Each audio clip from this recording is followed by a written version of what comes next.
I was going out for lunch downtown Los Angeles with a friend of mine. My friend David, he's like, yo, Trev, you want to get something to eat? I said, what should we get? He's like, Mexican food, dude. Got to get Mexican food. Like, I've never had Mexican. He's like, what? You never had Mexican food? I said, no, I don't have, because we don't have Mexicans in South Africa. They never came over. You know? He's like, yo, dude, you got to have tacos, man. You're missing out. You got to have tacos. I was like, okay, let's go get tacos. I don't even know what these things are, you know? We go out. It's not even a restaurant. It's just a truck parked on the side of the road. A taco truck. You know this because there's a big sign above it going, tacos, tacos, tacos. So I'm standing in the line waiting. There's a lot of people. It's really popular. I finally get to the front of the line. The guy comes to the window in the truck. He's like, hey, you want tacos? So, well, it would be awkward if I didn't. You know? He's like, hey, I don't know. Maybe you just want a Coke or something. I said, no, I wouldn't come here for a Coke. I came for tacos. Give me tacos. It's okay. How many tacos you want? I said, I don't know what they are, so just give me one. So we say, one taco. He's like, one taco coming up. He goes and he prepares it, does his thing, comes back, and he's like, hey, here's your taco, friend. I said, thank you. He's like, yeah, you want a napkin? I'm like, what? He's like, you want a napkin? And now on our side of the world, a napkin is that thing babies wear to hold their shit. So he was trying to say serviette, which is what everyone in the world says except America, serviette. So he goes, you want a napkin? I said, why the hell would I want a napkin? He says, hey man, for the mess afterwards. I said, for the mess? Is it that instant that I'm gonna need a napkin? He says, yo, you never know with tacos, man. 1 minute you think you got it, then it's coming out. I said, well, that's disgusting. I said, no, it's normal. Everybody does it here, man.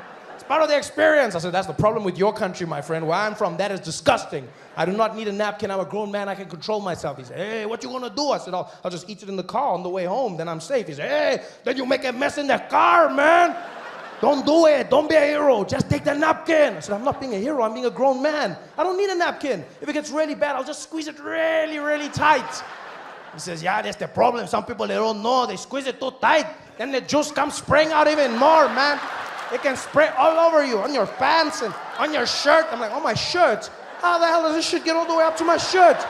What's this thing bouncing on the ground and exploding up all over? What the hell? He's like, yo, you're wasting my time. You want the napkin or not? I said, I do not want your napkins. In fact, I don't even want tacos. I just came for a Coke. He's like, ah! I believe everyone should try crack before they die. But like, in a perfect world, you would know right before you die. He said do it in hospice. He said I would do it in hospice. Guys, if you're going out, go out with a bang. But with I a don't snap, know crackle, crack. pop, bang. No, Come I don't on. think crack is the best hospice drug. What would you choose? Heroin? Yeah. Yeah, I'm But with they you. give you that anyway. Yeah, they give That's you what I'm No, but they saying, give you, though, no, 'cause but I'm they saying already try figured something it else. out. Yo, let me ask you something. I'd want to do Have you seen somebody do crack and then like not be like more mobile than they were? Crackheads keep jobs. That's what I'm saying. Fentanyl kills. So You know I'm what I saying mean? hospice should have crack. But these people aren't going to be working. Yeah, but that's what I'm saying. Hospice will just have They're like a different dying. swag to it. Yeah. This one is like an end stage thing. Yeah. Oh, I'm not okay. saying crack for the people. Got you. I'm saying I thought crack. you were saying crack for the people. No, I'm saying crack no, when he it's said done. When you're like, when you're Okay. old and dying, When crack when it's done. Like, you know when an Okay, airplane is Reagan. going down and the masks come from the ceiling? It should be a little crack as well. That's what should be in the mask. Crack pipe. Yeah, that's what should be in the mask. Plane's going down, crack pipe comes down from the top, and then it's like, and then you're like, man, this is not so bad. This is not so, They'll hold the plane up themselves. Every passenger. This is What Now with Trevor Noah.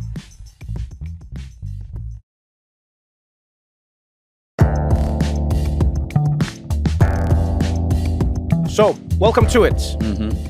It's an episode of If I Ruled the World, where myself, Josh, and Christiana think about ways that we would change the world if we had all the power. As is usual, each of us suggests our idea. Everyone votes on it. Well, here, the other two votes on it. And if you get a majority, or if you get two people, then your vote is passed. So, Josh, Christiana, do you want to start? After you, Josh. Christiana, you're the only person I think who's had one passed. I by know, the way. and I want to be the one Yeah. that has it again. Now Yeah. I'm my competitive. Yeah, I now feel you, like- have, yeah. you have stakes. I feel like that's why she offered for me to go first, because it's like she knows mine'll be bad. Okay, Josh, you go first. I think that if I ruled the world, everyone, every citizen of the world, after the age of about 22, potentially 25, Yeah. would have to, at some point in the rest of their life have at least one psychedelic experience. Wow, have to. You have to. And you don't have to do it at 22. I say 22 because between 22 and 25 are the years where the brain of a human really you're so like, you're waiting for the brain to settle. The frontal lobe has to be in. Yeah, because I'm not trying to offset where anyone was gonna go without this. Okay. And I want everybody to be able to be themselves. But then I think that afterwards it's probably one of the things you can even save it until you're old. And if you die, but that's what I was gonna ask. What if people die before? I mean, they could die before they're 22. So but what I'm saying is, so this is what I'm trying to say. Yeah. You've implemented a system because everyone has to. Yeah. But there's no time limit on it. I would say the time limit on it is like probably 55. 55. So Yeah. before 55, you have to have a psychedelic experience. Yes, because I think that if it has a life-altering effect on you at 55, there's still time to change your life around. And if you do it too late, I think it just reshapes how you feel about life you've already lived. Huh. Okay. I'm a little torn on this one. I think psychedelics can change the world in a positive way. I also do think not everyone should have to take them. And I think some people might take them and have like a really bad trip. And like, I don't know if you've read these people's posts on like ayahuasca, which I know is not exactly the same thing. You know, people go and do like ayahuasca at one of these gimmicky retreats somewhere in the world, and then they come back and they leave their family and they like quit everything, and then they go off. I don't know if everyone, would you give people psych evaluations beforehand? Would there be a guide? Would there be a guide? A perfect example, right? Okay, go. Is that apparently we have a misunderstanding personally, and we've made a tourism out of ayahuasca. Yes, we have. The tradition of ayahuasca was that the actual doctor, like the elder, would take the ayahuasca and converse with you and talk with you. We've made it so that we want to take the ayahuasca. Yeah. So I would say that there would definitely be like a sort of psych eval to make sure a person could handle it and everything. Okay. Then I'm with you a little bit more. But I do think that between the years of like 22 and 55 are where you are at your most potential for being like stuck.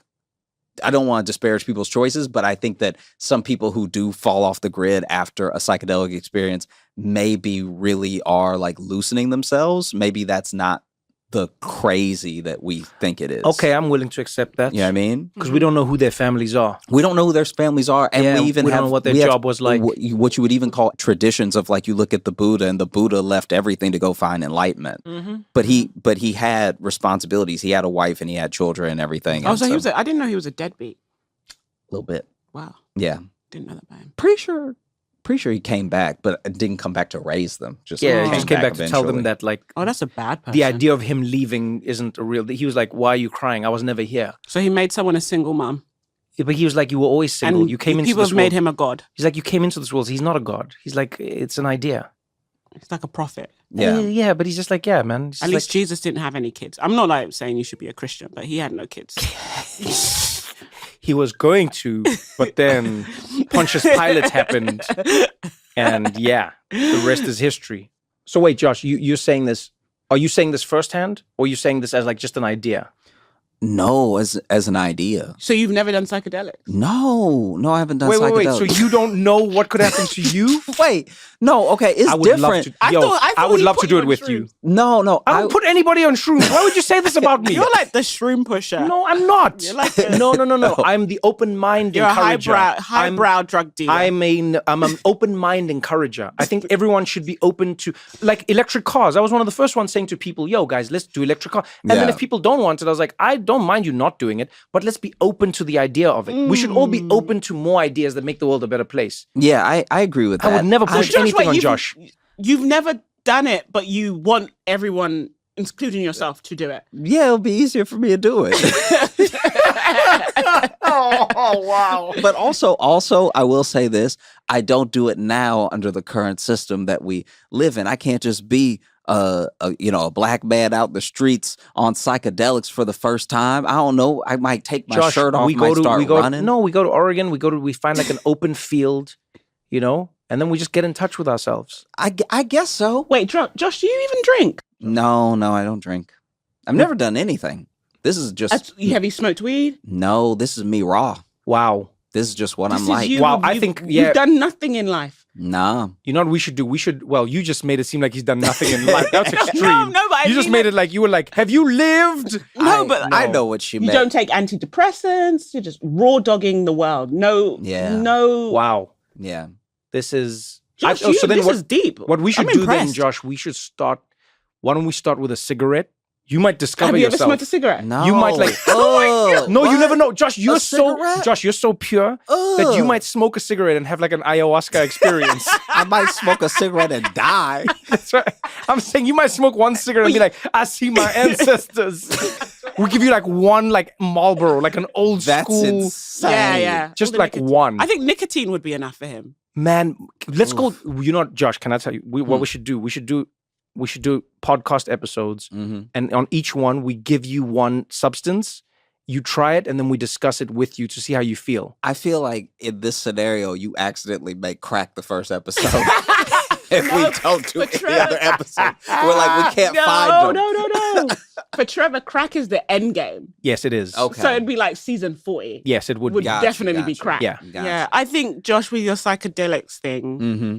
since you like don't drink, you Mhm. don't smoke weed, I don't know if you're the best authority on people trying, the whole population trying other Josh, substances. I think it's a fantastic idea, but carry on. No, but like it doesn't come from experience. Yeah, you know? yeah. It comes from just a lot of I reading. thought Guys, you were, the first- I thought you were on the same journey this guy is on. No, and, like, guys, a guys. shroom expert. No, but now to no. find out that you actually Guys, seem crazier now that people- you haven't done it. The first helicopter was not invented by someone who flew in a helicopter. Let the man be. What does that even mean? You don't have to do the thing to have the idea for the thing. That's what I'm saying. Josh is clearly an enlightened No, but gentleman. you could take him to Oregon and you do the thing and he comes back and he's like, absolutely not. So I want... We doing that, Josh? I think Josh should do it. Because Josh doesn't do anything. Do it. So I hear what you're saying, Christian. I do get it. But I'm just saying off of both the things that I've seen from people, like from not my firsthand experience, but from the knowledge of Yes. other people trying things and everything. I just, in the same way that I have not seen anyone be better for being drunk, I have not seen people whole lots of worse off for having a psychedelic experience, I agree with that. especially ones that they are even intended to be a little bit life altering or mind opening and are not habitual. I've just not seen any negative repercussions in like a major way. Maybe they had a bad trip, but I think that bad trip also made them think about why it was a bad trip and exposed. No, I think you're coming from it from a like, very considered perspective. I respect it, but I still think you should do it. Because I'm not going to do it, so you do it. Can I tell you what's funny about Christiana is this? You are going to be scammed. I'm letting you know you're going to get scammed by... Because remember this moment and bookmark this episode.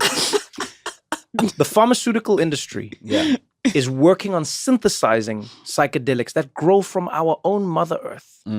They're finding a way to synthesize it. And once they've figured it out, they're going to get it passed by the governments. And then they're going to make it illegal to have the stuff that everyone can grow for themselves and not lose all their money on. And then they're going to sell the thing that was natural to the people. And it's not going to have the full effects because they still want it to make you like latch onto capitalism. So they're going to find a way to like, it'll make you feel good for a few moments and then it'll like go away. But it won't have like the real life-changing possibilities that like real psychedelics can have. And then when that comes out, it'll be in a pill form. It'll be widely accepted by society, like most drugs are, that have like the worst side effects and that get people, you know, opioid addictions and you name it. And then you see, Josh, Christiana will take that bottle and she'll tell us that she's on it. And we'll be like, why didn't you take the mushrooms? And she'll be like, because my doctor prescribed this one. I'm going to say after we spoke to Michael Pollan, right, Josh? After that, I'm in my politics group chat that you guys, my nerdy mum group chat. Yes. We had a thing and we were like, okay, we're going to do a trip and we want to get a guide and do shrooms. Oh, we want to get your look at person. this. Look at this. We want to get your Wow. person. This is amazing. Wow. But we kept being mothers, there's so many caveats already. It's just I'm like, with you. should this person, like maybe this person sits out and like make sure like our phones are this, da, da, da. So we are considering it. I think we're all too chicken to ever do it. Okay. And we're but tired, that's still exhausted one mothers. step in So the right we'll direction. probably just like sleep most of the trip. Yeah. But like I'm becoming more open to it. But I think you should do it before you propose a law about it.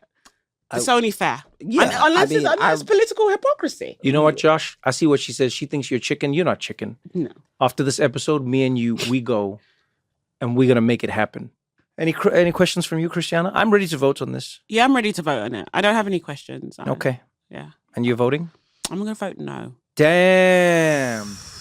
But I think that the spirit behind it is a really beautiful thing because you're saying everyone should get the chance to be free. Yeah. Which is what psychedelics can possibly do. But you're voting no. Yeah, because I don't think we should compel anyone to do things with their bodies. I'm truly pro-choice. Damn, Josh, you are not pro-choice. Well, we compel people all the time. You to do are different on the stuff. record as not being No, pro-choice. but I wouldn't even force people to take vaccines. Do you know what I mean? Like, Wow. I'm like No, Josh Josh is when it like, comes to bodies. No, We let recorded Josh. Let her hang with me. She said no vaccines. No. No, I do vaccines. I want my kids to be around people who have vaccines, but I would never say if I was running a government, I'd be like, so like your body, don't come near it, don't touch it, don't bodily do anything. autonomy, radical consent. I'd Okay. be one of, if I was Gen Z, I'd be like one of people. Can I kiss you? Okay, now I'm gonna take off your top. I'd be like Oh, that my type of person, goodness. but I'm not, I'm like a millennial. Oh, so no. wow. But Okay. yeah, I feel we can't. I don't want to compel anyone to do something with their body, especially that affects their mind. Mm-hmm. So I'm sorry, so no, Josh. Well, I still vote yes Mhm. because I think it's a wonderful idea that could set many people free. And I think we've lost many of the traditions that have helped people do that. But Christiana wants us to be stuck sipping on the juice that capitalism gives us only. It does sound She a wants little us, like that. yeah, she wants us to be stuck in our little cubicles and doesn't want us to be free. Because you know what affects the mind? You know what Mhm. affects the body? The phone. We all have one of those. We Yep. need them to survive. We never let them go. Maybe I Well. should have tricked everyone. I'm All right. lacing everybody. Josh got to know. We'll see what Christiana's suggestion is. We're going to continue this conversation right after this short break.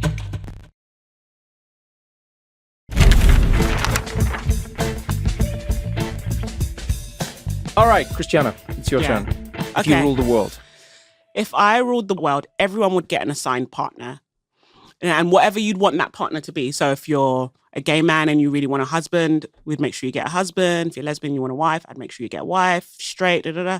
Or if you're someone that's like, I just want platonic love, we'd get you a best friend. Now, when you say get you, what is this? Who's the getting and It's how like, does you know, how does the like- getting work? But I'm like, am I going to get got? Like, when you say No. getting, So we'd have like, someone's like, I want to have Trevor. we'd have like social work. No. Everyone would be compelled yes. to have an assigned partner. You can say what that assigned partner has to be. Like, is this somebody I But would- we have to have them. Yes. And So no one's single in the world. no one's alone in the world. So like, remember, But no one's single as well. well, you can have an assigned partner and not be romantically involved with them. So you can could- just make your assigned partner a friend? some of it would be a friend. Oh, okay. Because some people Gotcha. struggle to oh, make wait, friends. wait. Okay, wait. So I could. So imagine you're like, everyone has to have an assigned partner, and as long as you're both alive, you are contractually obliged to each other in some way. Okay, but what does that mean? What It could be. Some people would be like, I want a husband. Okay. So I would make sure that person got a husband or a wife. And so they would be matched up with somebody who wanted the opposite. Yeah. Okay. And then some people would be like, I don't want a husband. I don't want someone in my house, but I want to know, but when I grow old, I'll have a companion, but I would prefer that person to be a woman. Okay. I don't want to, All right. and then we'll be like, okay, we're going to find you a best friend. Uh-huh. And you would arrange it and you'd have to be together. And this is what I think it does. It solves our loneliness problem. Because there's so many people that like die alone and live alone. But if you have an assigned partner, that side of your life is taken care of. I'm not mad at this idea. The only problem is I've read multiple studies that have said some of the loneliest people are those in a marriage. No, but it doesn't have to be a marriage. If Yeah, you but don't what, want to but marry. what I'm saying is like, imagine having an assigned person who doesn't like you. No, but we would do our best to ensure it's like a how good do match. Okay, so you're like using like algorithms and stuff, and you're trying to like human wisdom, prayer, maybe. I'm just saying, it's just like, let's be clear. People make really bad choices picking their own assigned partner. This is completely So it's true. not like you can do it any better. This is true. Right? And I'm like, let's outsource that to some sort of government body. And mind you, in the government, it's in their interest for you to be happy because happier people are more productive citizens, and there's less crime, there's less violence, etc., etc. No, you guys are not sold. I'm not looking at your face. Well, I mean, my face is giving me away. Yeah. Well, I think one thing to your point is I have to look it up, but it was like they did this is a survey, but basically they found that the divorce rate in arranged marriages when divorce was allowed and the divorce rate of love marriages was like pretty close. Oh, interesting. It was like not exactly the same, but it was like very close. So I do agree with your thing of like, you are just as well off based off of your general personality and disposition of picking yourself as having someone pick for you, because happy people make happy couples. Yes, okay. My worry is that some people are like such proper like cat people that they're like, guys, I don't want a person. You don't understand. I only like alligators. But that person definitely needs a person. As somebody who's had like family members who just like isolate themselves from like the family for whatever reasons, and you don't know where they are, you don't know what they're doing, it's a big worry. So in your system, you'd like pair them up with somebody who likes to dress up as an alligator. Sure, if that's your thing. I don't kink shame, you see. No, I'm just saying, because we're trying to solve problems here. So I think in your scenario, you would have to align them with someone who was like so passionate about outreach and social work that they didn't mind just being a pen pal for maybe years until this person wanted to talk. Well, there are people like that. Yeah. You know what I mean? Yeah. Okay. I think it wouldn't be like an opposites attract thing, because I think fundamentally they'd have to be assigned someone that has the same value system as them. Okay. Right? Even though if they have a different personality. But it would just mean that you would always have a person. What if I kill my person? Okay, Do you give me another one? Well, the thing is, if you go to prison, you're going to have lots of assigned people. Wow. In other cells. So my assignments follow me. Yeah. Okay, I was just trying to figure out like, okay. No, I feel like I don't think it'll become contentious. All human relationships have stuff, but I think it would do a lot of things for loneliness, because people get to a certain age and they just wake up, maybe they get widowed, or maybe they, I hear, look, I think the sentiment behind it, like most of our sentiments are right. I think it is a beautiful idea. The area where I think it falls short is this. I think that loneliness is always relative to what we perceive the other thing to be, okay? So if you're on an island and there's only one other person on the island, you might find over some time, you're like, this is life and this is great, and you get what I'm saying. But if you live in a world where there's like 1,000 people and then you only know like one of them, you might still be lonely, because you're like, oh, I wish I had more friends. I only have one friend.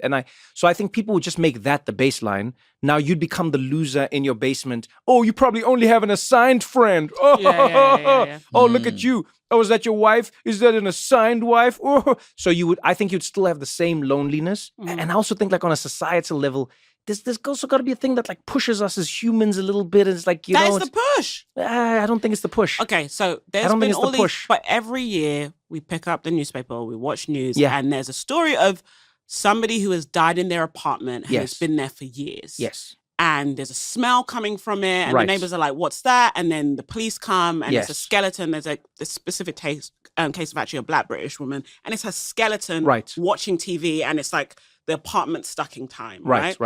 And I think about that happens so much in cities. Yes, but all around the world. But I'm arguing, I agree with you. We've never heard that story happen in an African village. Yeah, but I've never heard a story one time. In Africa, you need to unassign people. This is what I'm trying to say. You need less people in your business. No, so what I'm saying is, I argue the thing that you're pitching isn't the root cause of what's happening. I would argue you've ruled the world and you've thrown in like a way to like treat the symptom. But the real issue is just like us living isolated lives in our world. You know what I mean? It's like, I that's why I say I love the sentiment, but I personally am going to vote no, because I think you fixed it the wrong way, in my opinion, as a voter. And I think it's just going to be like, it's just going to be a different way to be lonely. And then some people, there's a weird thing. I think some people might even feel more rejected when their assigned thing doesn't work out because like an algorithm said it's supposed to work out and then it didn't work out. And then, imagine how much lonelier you would be if you failed at the thing that was pre-chosen for you that was supposed to be perfect. So I'm going to vote no. I love the sentiment behind it.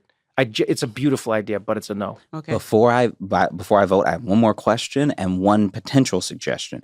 One question: would you daisy chain the people? So, like, let's say you have your person, and then you're both like 28, and then your assigned person passes. Do you get another person, or are you like alone for the rest of life now? No, I think the assigned person is sacred. Oh, Wow. okay. Damn. Oh, I'm going to go back now and vote more no. Because I feel like Damn. knowing how human, I have a very dismal view of human nature. Yeah. I feel like, to Trevor's point, You just forced the soulmates on. Have you watched that Twin Flames documentary? You've just twin flamed people. Have you seen that scam? Everyone who's just listened to this, go and watch Escaping Twin Flames, and you will see what Christiana has just pitched to her. Because she just said sacred. Your partner is sacred. This is the fundamental premise of twin flame scams. I'm more voting no. So I am voting yes, but I have a little tweak because I do think it would work better this way if you were already going to implement I'm on board for the amendment. I just want the vote. I think. Wow. This is the problem with politics today. I think that your assigned person has to be someone on a different part of the world than you. And I think that at some point you each get a trip to see each other. So you can see each other as much as you want. So like cultural exchange. Cultural exchange, exactly. Because I think that you having a person in a place that you would probably never go and something you know nothing about, that's actually what like brings more humanity into it. Okay. And What a terrible system. what? You guys are like ridiculously terrible. What? Your assigned partner is going to be in another country. Yeah. Now you can't afford to go see the one person who's assigned to you. No, but you get a trip. Yeah, one. Yeah. Even worse. Yeah. Here's what you could have had. Here's what you could have had if you could afford flights. No one says you have to go back. Yeah, but what if you like this person's think- perfect for I me, think and if now you can't go? when Have you heard of visas, Josh? This is American. This is what this is. Americans travel the world, not knowing how hard it is to travel the world. You whip out your passport. Every country lets you in. If you came from any other country, you would never make that suggestion. Imagine meeting your assigned sacred partner. You fall for them. Yeah. You're like, wow, this is the best person for me. And then the other country's like, you can't come in because you don't have a visa. And then what? But your I assigned think they partner, would- you wouldn't need visas. Yeah, that's what I'm You saying. don't need visas This when you're is assigned her world where everyone has an assigned partner. So we don't have to worry about the borders in the same way. I don't know. You guys are over adding this. like a bunch of if I rules into one if I rules. No, it's just No, it's she has the amendments. power to go ahead and Yeah. make you the person. Vote. Go ahead. You voted. Yeah. You voted yes? Yeah. Well, mine's still a no. This is the craziest, most ridiculous combination of ideas. Can I tell you something? Yeah. This situation that I would make a movie about this world, and my movie would be about somebody escaping this world. And I would call the movie Unassigned. That's what it would be. I could see the trailer now. It'd be like, in a world where everyone is forced to be with someone they don't know. Michael, come meet your assigned partner. I gotta get out of here. I gotta get out of here. The government locks everybody down. They tell you who you should be with. I say hello to your little friend. One woman decides to fight back. I'm not gonna take this shit. I don't need to sign anything. It's sacred, Mary. God damn it, you're sick. One girl. Get her now. Up against the odds. Mr. President, do we have permission to take her out? She's gonna shut it all down. I hate this system. Unassigned. Coming to theaters soon. That's what I would make. I mean, I would watch it. Yeah, I would escape that world. I would watch it, but I would also wish I was in that world. Don't go anywhere, because we got more What Now after this.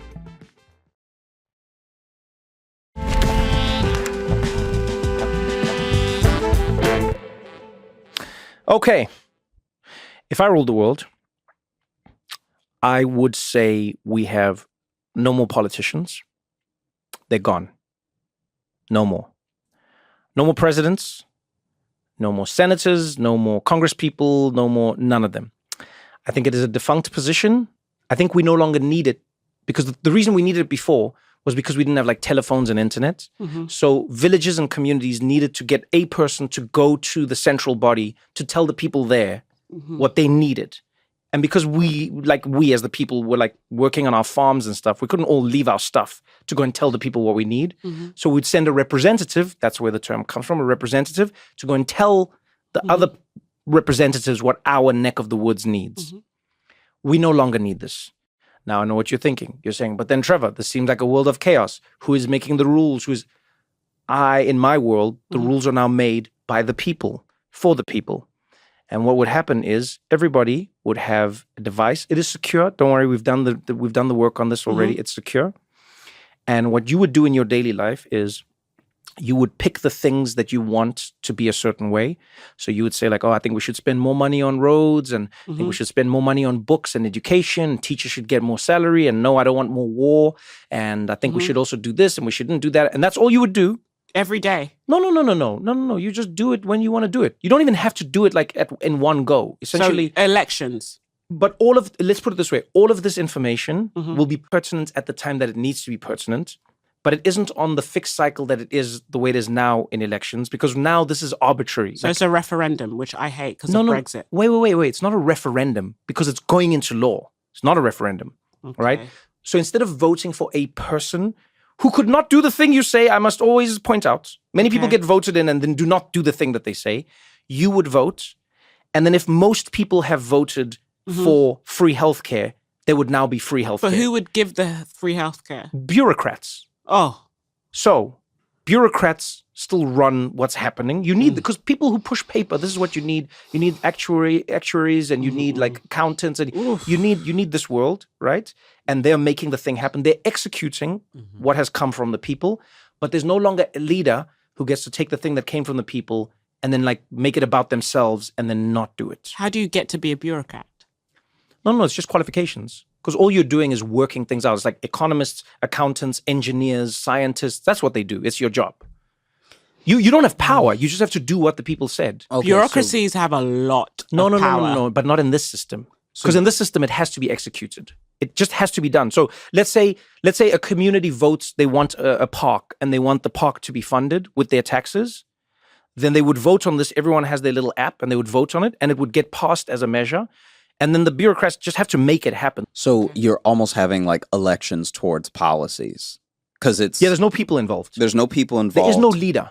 There's no leader. It's just, there's no debates. Do you want access to this thing? Because the reason that I worry about there not being debates is that I think there's a disconnect, and some of this is just how we live as people, but there's like a disconnect between when you get to the ballot box and how something is worded versus the points that people made before you got there. Okay, cool. And so there are sometimes things that are like intentionally vague, as in like there've even been courts that had to throw out certain ballots before the vote because they were like, this is worded in a way to be confusing. It becomes backward mumble, right? Yes. It's like a riddle. Exactly. Almost. So then how would you stop people who, let's say, don't want women to have like access to abortion? That's still a belief someone will hold. Yes. How do you stop them from using whether it's the bureaucracy or their ballot? The great thing in this system is, in the same way you can use your phone today to reiterate or to explain or to define, right? If you use any of like even basic level AIs now, I'm not even talking about ones connected to the internet, like a simple large language model, you can have that on device and it can just explain this to you. So it can say to you as Josh, hey, Josh, this is what this measure is. So you go as Josh, I do not think, because you've said this on the podcast and I see you've brought it up again, you don't want women to have a choice over their bodies. I see you brought it up again. And so for you, Josh. That's not.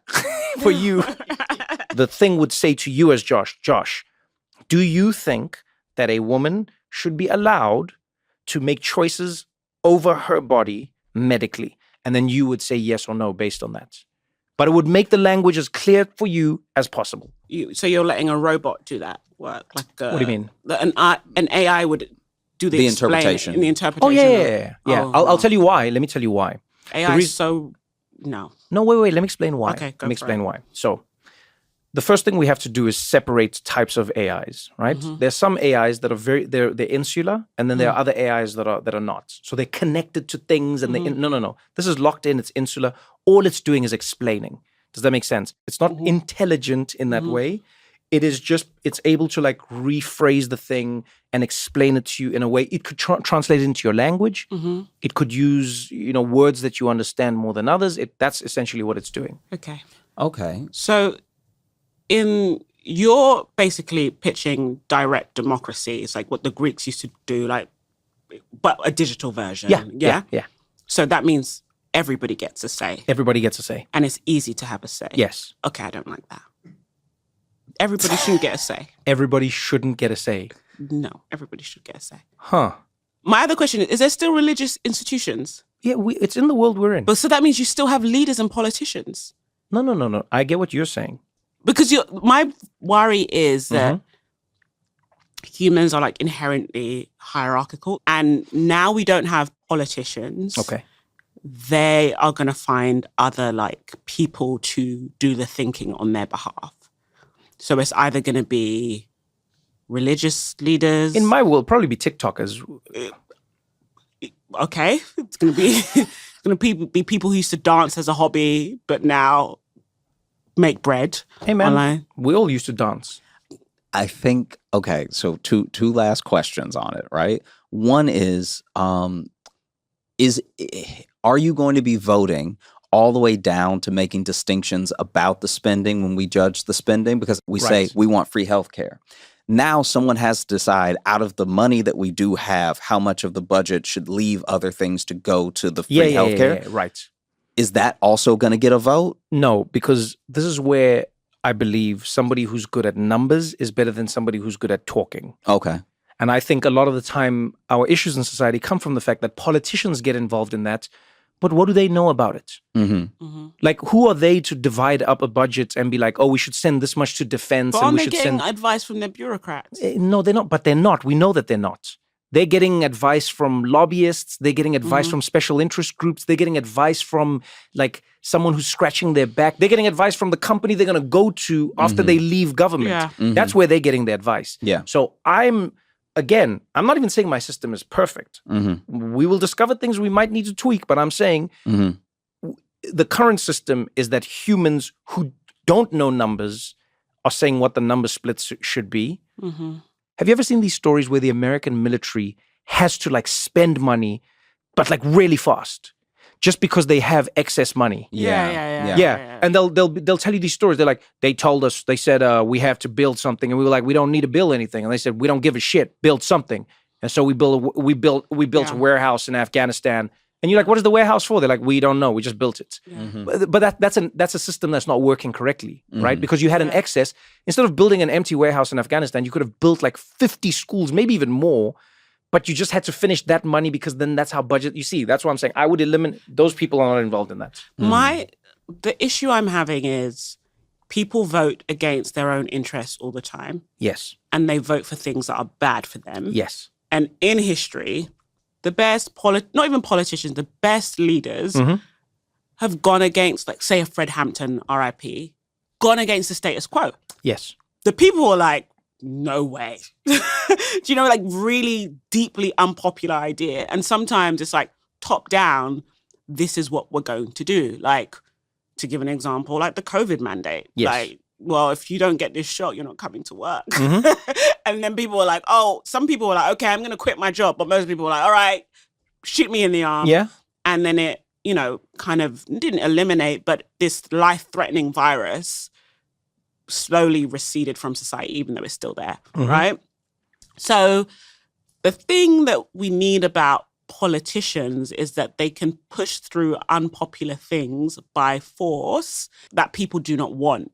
But we can take back that power, right? Yes. So now... And we can get rid of them. Yes. However, if I'm in a society where I'm in like a minority that knows that this will be better for us as a group. Yes. Let's think about gay marriage. Okay. It was like never a popular thing. Yes. People were like, no. And then the Supreme Court one day was like, oh, yeah, actually, why not? You know what I mean? But by the time that happened, the American population in general was not opposed to it. But there were enough. It was not contrarian when it was passed. But there were enough people that would still vote no. But not enough to win the vote. That's what I'm saying. On the app, they wouldn't have won the vote. That's what I'm trying to say. And so I agree with you. I actually think sometimes, I don't think people vote against their best interests just like randomly. I think a lot of people vote against their best interest because they've been sold something that is different to what it is. So if we look at Fred Hampton as a good example, the leader of the Black Panther organization,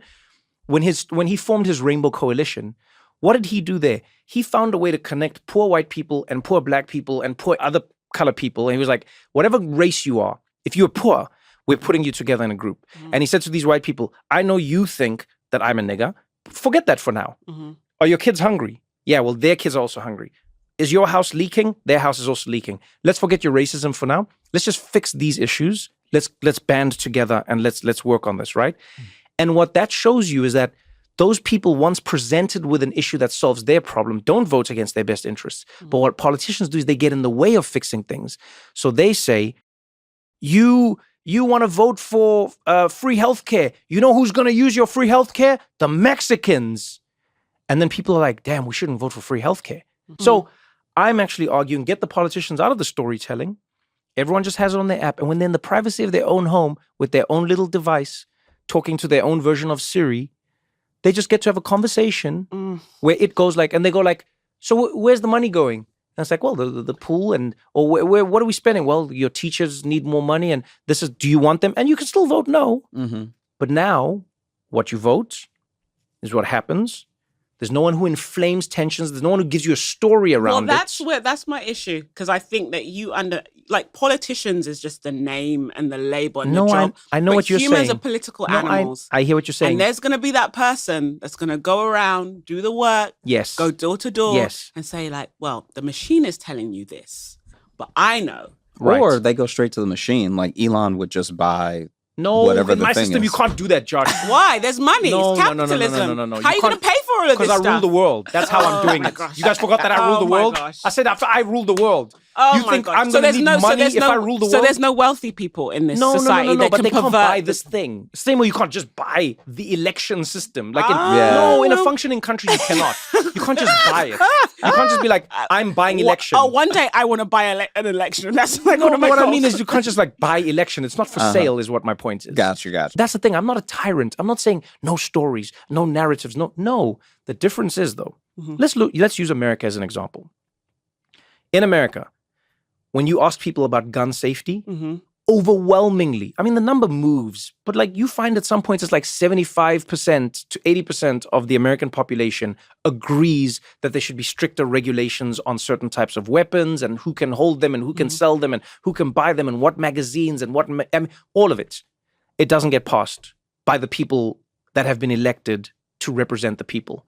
That for me makes no sense. But why don't you just ban lobbyists? Or like because I don't have think less money in politics? No, because I still don't think because I think this issue has it's like lived beyond lobbying and it's lived beyond, does that make sense? Yeah, one thing I agree within that is that like, even without the lobbyists, you can never underestimate the level of laziness that any given politician has. Like there's all this stuff where politicians have let their aides read the entire bill, then describe it to them. People are lazy. We're giving them an app. Some people may just let their kid vote. Oh, no, you go ahead. You vote for me. No. Our thing has biometrics. You can't do that.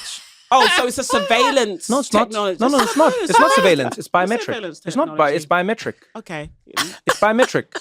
The same way. This is like some I like how fucking you dystopian Wait. shit. Can I just say? This is dystopian. I'm sorry. Misassigned by force. You're telling me about dystopian? That is dystopian. I'm saying. I don't want to give the government my eyes. Okay. Does your phone lock using your face? No. What does your phone lock using? A number, like a normal person. So your phone, no fingerprint, no nothing. No, you can get my phone right now. And your phone. That's what I would do I'm not for taking you. the mark of the beast. Yeah, but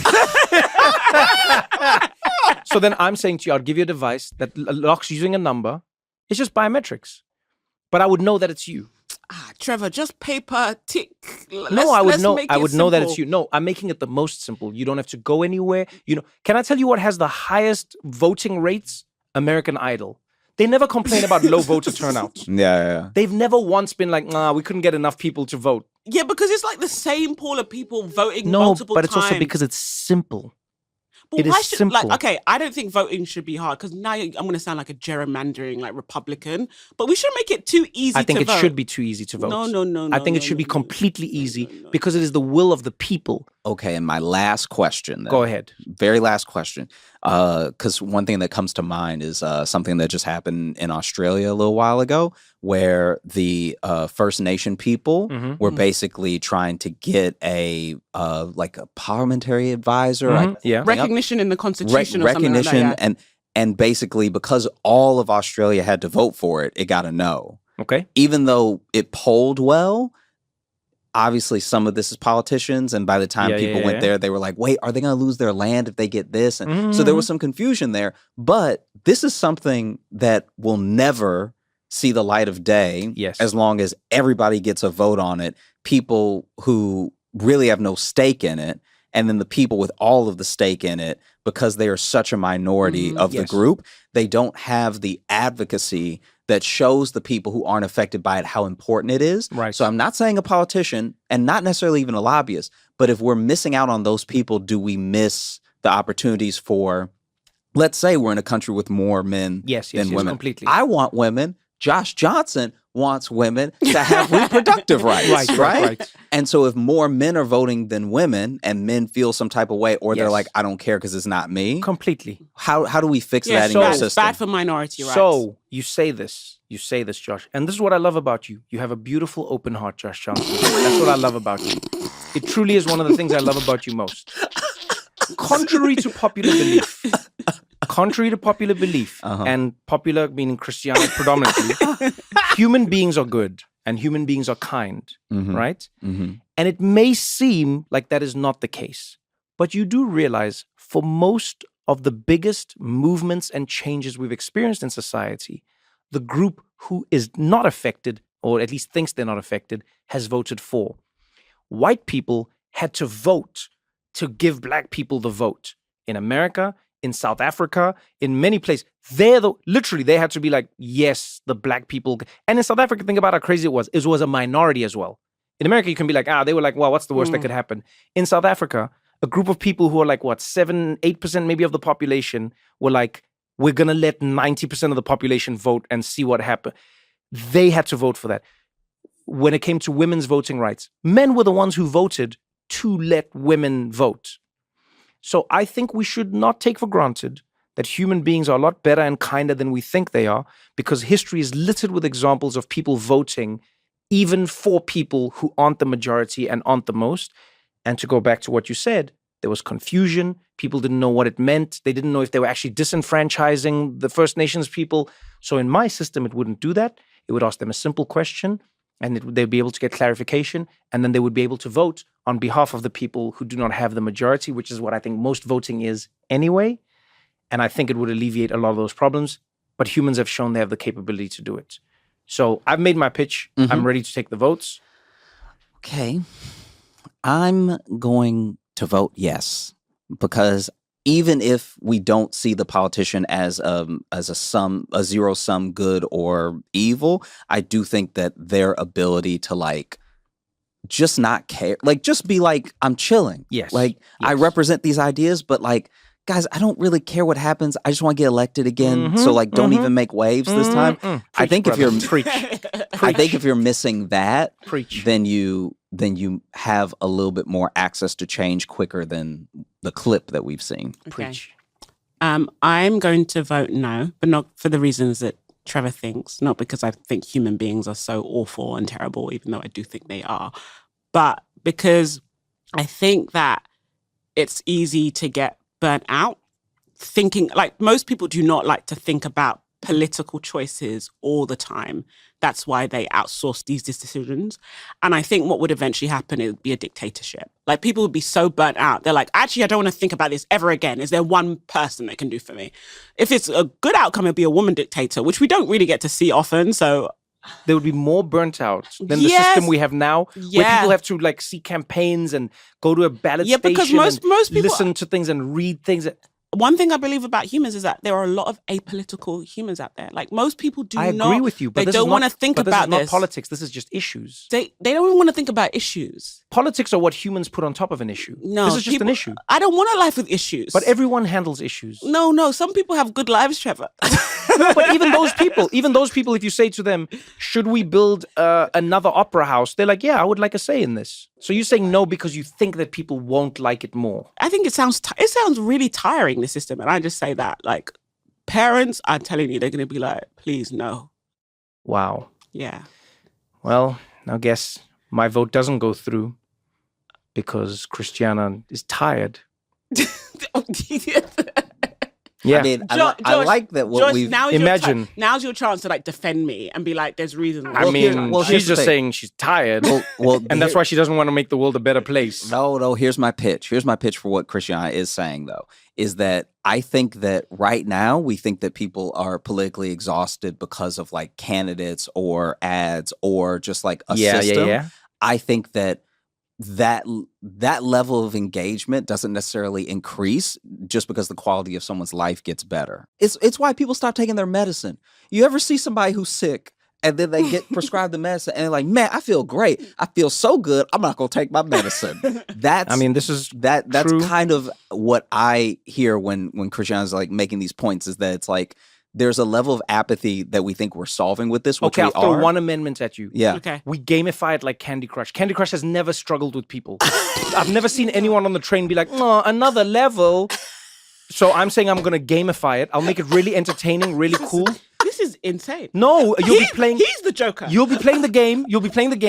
And then it'll be like exciting, and it'll be like level 4, and then it'll be like in between level 4, it'll be like, hey, do you want to fund another school? And then it'll be like, you're like, yeah, we should fund another school, and then you go back, it's crazy, candy.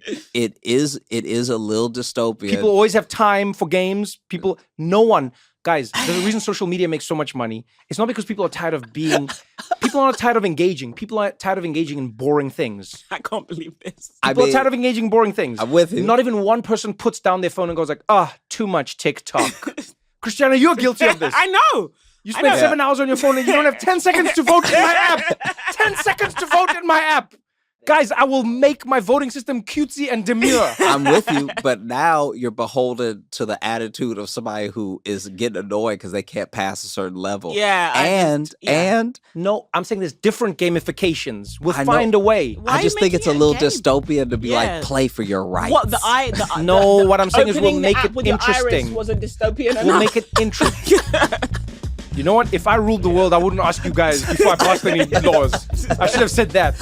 If I ruled the world, I would just do shit. That's what I would do. I would just do shit. And we'd live in a better world. And you guys could play your game. Well, anyway, thanks for coming. Thanks for joining us here. I need to go and re-evaluate my views on democracy and the system. Josh, Christiana, as always, it was a pleasure.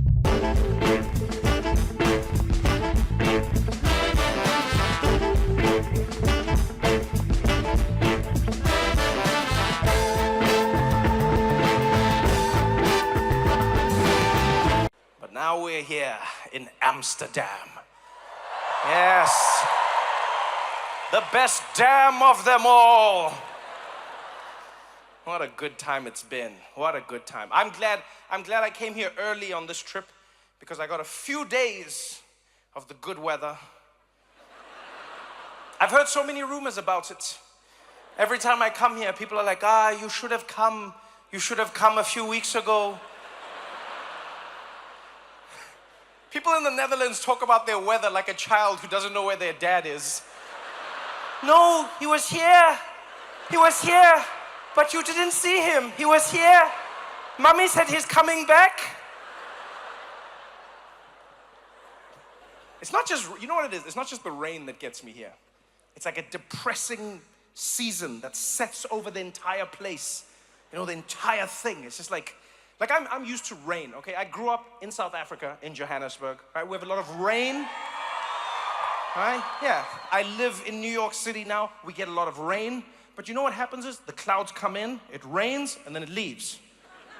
Even if it rains for long, if you look into the distance, you can see parts of the sky in other cities that have no clouds. Here, it descends upon the entire Netherlands. Like an ancient wizard has cast a spell. You look as far as you can. Like 2 days ago, when it hit, like properly, it hit. I looked out of my window and I was like, this is not possible. There are no clouds. It is just cloud. It's gray. There's no shape. There's nothing. You can't see anything. It's just gray, as far as your eye can see, from one corner to the next. And then the worst thing is, it's not rain, but it's rain. Just enough rain that you get wet, not enough that you need an umbrella. You just walk around with an umbrella, you feel like an idiot. You close it up, it's drenched all over your face. Tiny little droplets. You can't do anything. You don't want to be outside, but you don't want to stay inside. It's like depressing the whole time. The whole time. I was in this weather for 2 days. For 2 days, I was in this weather. I was sitting inside, I was looking at it, I was walking outside, I was feeling it. And in 2 days, I felt something deep inside me. I was like, "Gah, gah." And I was like, now I get it. Now I get why the Dutch colonized. I get it. I get it, man. Woo-wee. Ooh, don't even play games with me, Amsterdam. If I lived here for 6 months, after month 7, I would be like, ek moet 'n ander plek gaan. Ek wil neer the countries of other mensen.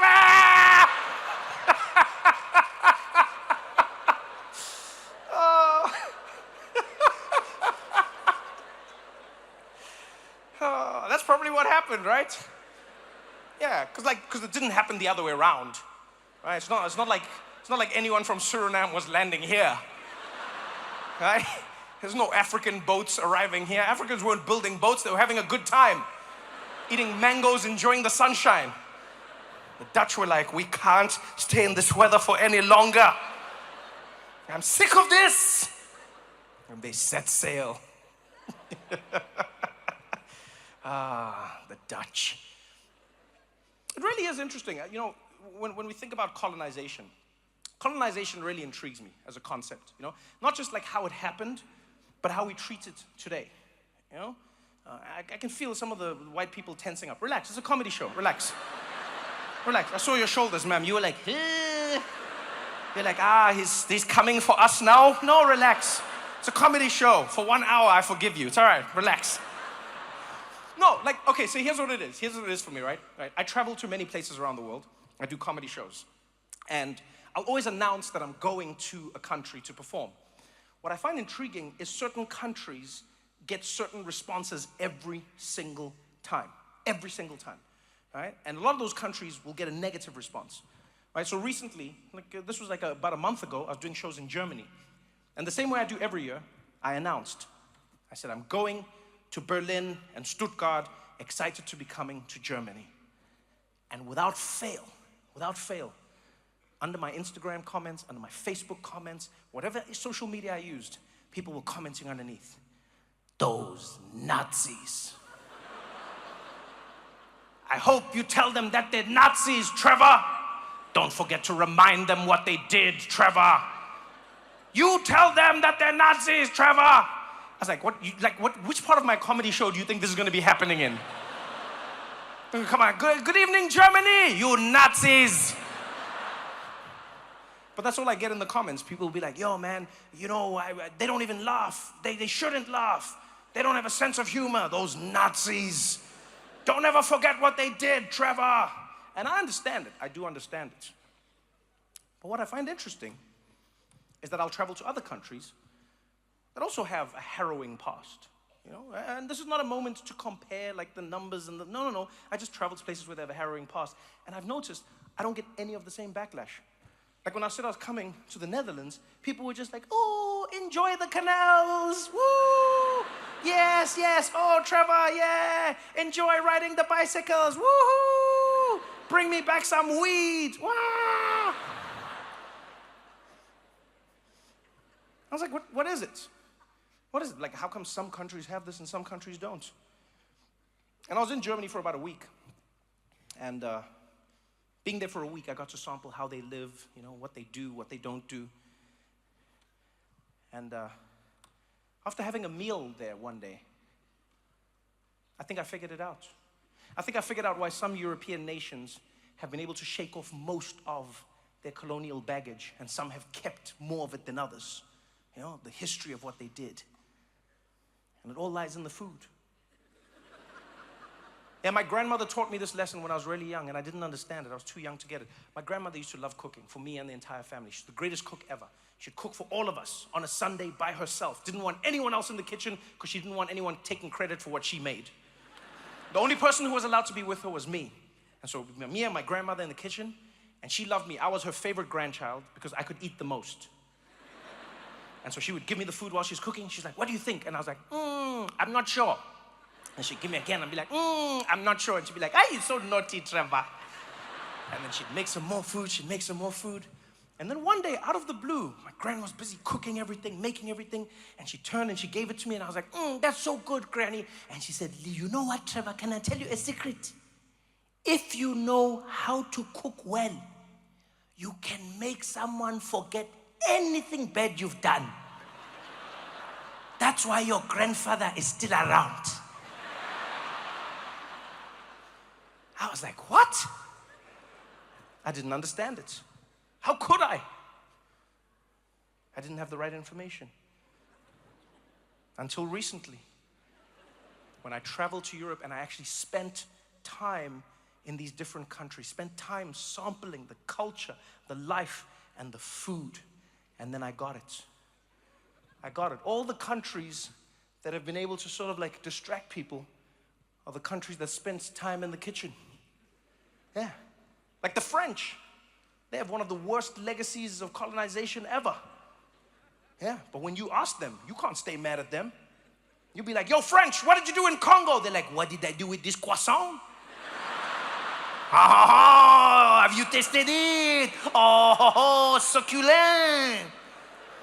You go to Italians, you're like, what did you do in East Africa? They're like, but what did I do with this pizza? Mamma mia. Look at this pasta, just a taste it. This is the true travesty. Oh my God. Even the Dutch, you got in on the game. People are like, what were you guys doing when the spice trade? And you guys like, what do you mean with the puffer cheese? You mean with our little puffer cheese?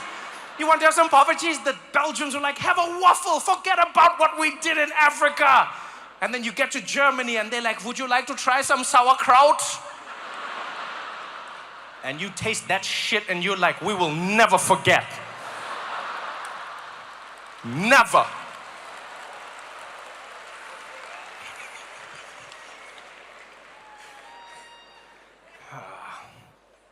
People get offended sometimes when I say these things, but it's something you actually shouldn't be offended by.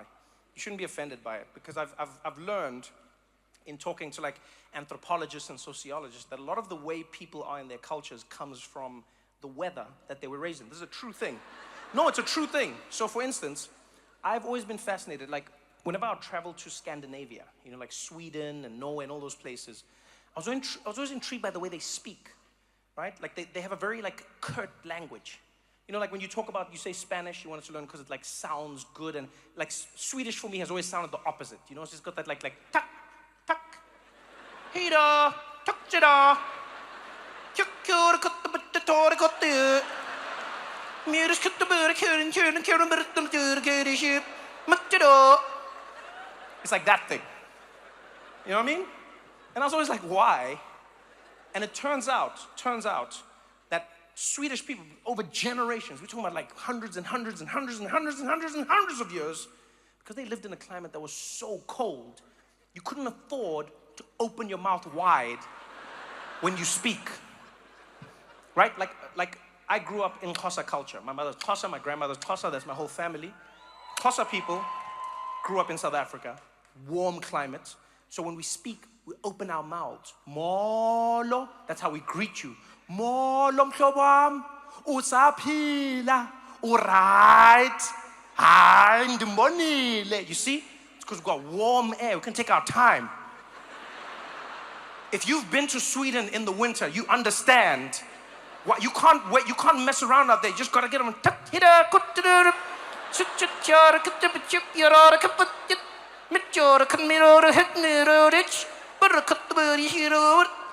You can't be messing around when the temperatures are dropping to below 0. You can't be coming outside. Imagine you in Kosa in Sweden. You're going to come out there like, more.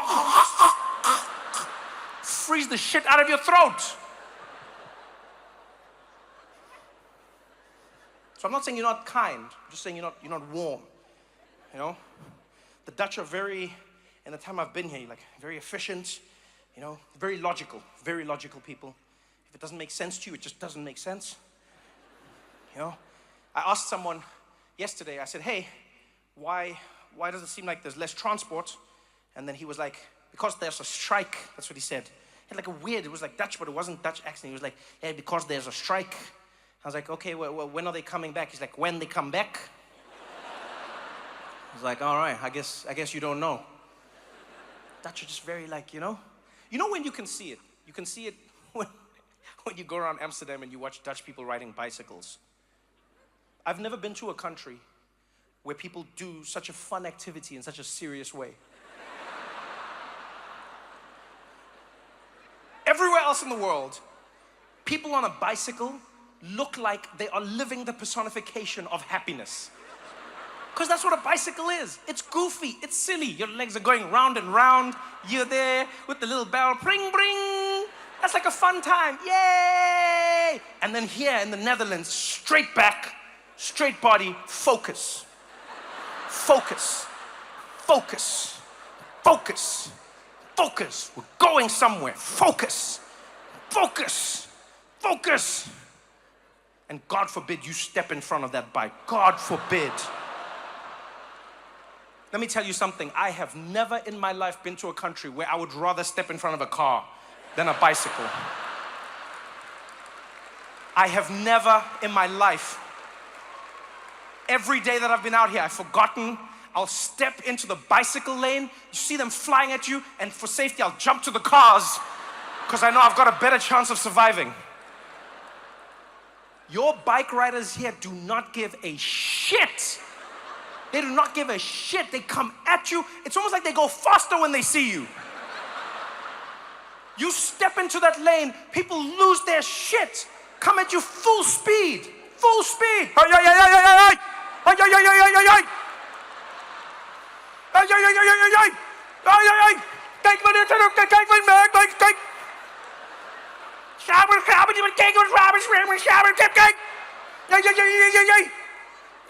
I've never heard a bell sound angry until I came to the Netherlands. Angry as shit. Kring, kring, kring, kring, kring, kring. Kring, kring. One guy screamed at me, he's like, hey, why don't you look? Why don't you look behind you? I'm like, because that's not how looking works. What do you think, I just live my life like I owe people money? Think I'm just walking around like this? Why don't you look behind you? Why don't you use your brakes? People in the Netherlands act like this is an action movie and there's a bomb on their bike and they can't stop or the shit will blow up. Just hit the brakes. There's a human being in front of you. They pedal faster. They pedal faster. They've got kids. It's like the kids are little torpedoes they're gonna use on you. You've got your family in the front of this thing and you go faster. Yeah. I'm like, are you shitting me? The kid's there with his helmet, ready to kill me. Almost aiming at me like, yeah, papa, yeah, papa. Yeah, papa, let's go, papa. Yeah.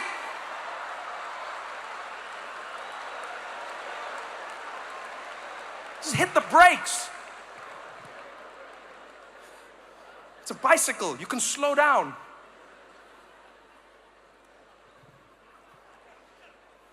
I want to do that. I'm actually going to go around. I'm going to go around Amsterdam and I'm going to mess with people. Because I've noticed the Dutch, you guys take Sundays pretty chill. I'm going to wait for a Sunday.